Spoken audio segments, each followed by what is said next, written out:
only I didn't look so dreadfully plain, said Norma to herself, peering to the looking glass for the 20th time that afternoon. If only I could look like Phyllis or Jacqueline. They have such pretty faces. It isn't fair that I should always have to carry a face like this. You needn't, said a voice. Nora started. Surely nobody has been listening to this private and personal conversation. But somebody had. She turned around to find Mother standing there. "Mama," she exclaimed, "I didn't know you were there." "I thought not," said Mama, "but I'm glad I was. I'm pleased you want to change your face. I think you can make it much more beautiful than it is."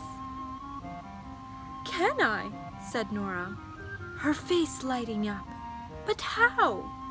Some of the girls at school have told me that you have to get a special kind of paint for your lips and powder for your cheeks and—" "Oh dear, no," cried Mother, laughing.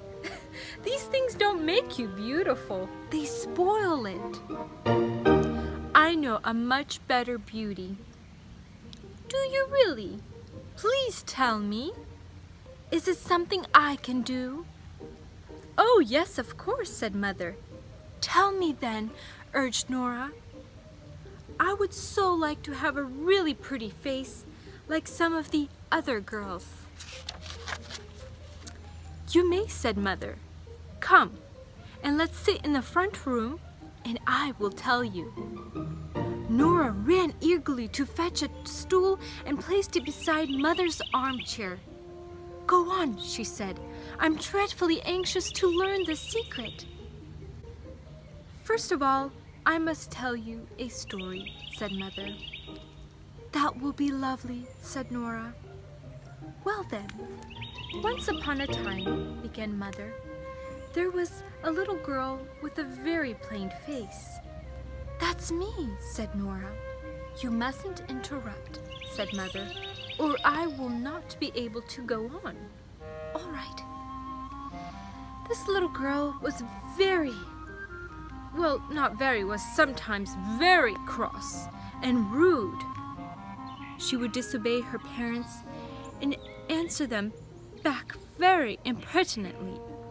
In fact, so much so they would sometimes almost wish that she did not belong to them. Of course, when she became cross and rude like this, she only made herself look more ugly still. And yet, strangely enough, her one great desire in life was to look pretty. There was nothing she would not have done to get rid of her very plain looks." "That sounds like me too," Nora said. "One night," Mother went on, ignoring the interruption, "this little girl had a dream. She dreamed that she read in a book about a wonderful fountain of beauty in a far-off land. Anyone who jumped in the water around this fountain was instantly made as beautiful as the loveliest lady in the world. So she set out to find the fountain, and after all sorts of adventures, arrived at its brink. She was just about to jump in when something happened." "What was it?" asked Nora, listening eagerly. An angel appeared to her and said very solemnly, "I am very sorry, little girl. I know you have come a very long way, but you may not jump in now. You must go back home and not lose your temper for 1 whole month, and try to do all the good you can. Then you may come back, and I will let you jump into the fountain." As you may imagine, the little girl felt very much disappointed, but as there was nothing else to do, she went back home and tried hard, but not hard enough. At the end of the month, she just made her way back to the fountain, was just about to jump in when again the angel appeared. "I'm sorry," said the angel, "but you're not quite ready yet. You must go back home and keep your temper for 3 months and try to do all the good you can. Then return and I will let you jump into the fountain of beauty." Once more, the little girl, very sad and grieved, returned home to try again.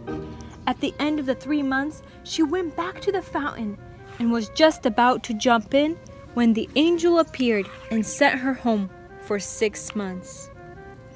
This was almost too much for the little girl, but she was so anxious to look pretty that she said to herself, "I really will try hard this time.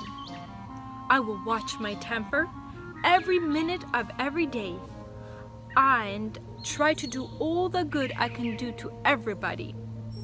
Slowly, the months passed. This time, the little girl tried ever so hard to do what the angel had said. Never had her parents seen her so kind and loving. They began to wonder what had happened to her. At last, the 6 months were up, and the little girl made her way back to the fountain. This time she waited for the angel, but none appeared. Then she looked into the lovely pool around the fountain of beauty. And what do you think she saw? "I don't know," said Nora. She saw the prettiest little girl she had ever seen in her life. There was a sweetness about the smile, a kindliness about the expression that made the whole countenance truly beautiful to behold. "I wonder who it is," she said out loud. "That is a reflection of your own dear face," said the angel, drawing near. "It is so lovely now that you don't need to jump into the fountain after all." "Then I suppose," said Nora, breaking in, "the little girl woke up." "She did," said Mother, and she determined that with the help of Jesus, she would try to follow that very course the angel had suggested. And did it make her pretty? "It helped her a great deal, I'm sure," replied Mother.